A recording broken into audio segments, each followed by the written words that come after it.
pulis na lang kami sa may warrant section. Dapat lang ang nanahimik at sa kulang ipo. Ano man ang sasabihin mo yun? Kalaboso ang isang lalaki sa kasong RA 9262 o Anti-Violation Against Women and Their Children sa Lapu-Lapu Street, Barangay 12, Caloocan City.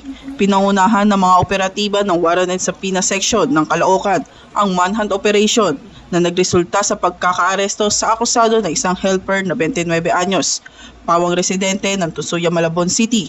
Inaresto ang nasabing akusado sa bisa ng warrant of arrest na inisyu ni Punong Hukom Maria Teresa de Guzman Alvarez ng RTC Branch 131 Caloocan City na may inerekomendang piyansa na 36,000 pesos.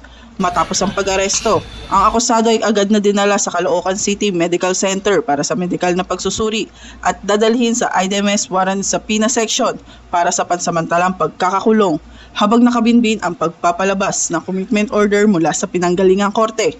Ang matagumpay na operasyon ay bunga ng magandang ugnayan at pagmamalasakit ng mamamayan at kapulisan sa komunidad na magdadala sa kaayusan at kaunlaran ng bansa.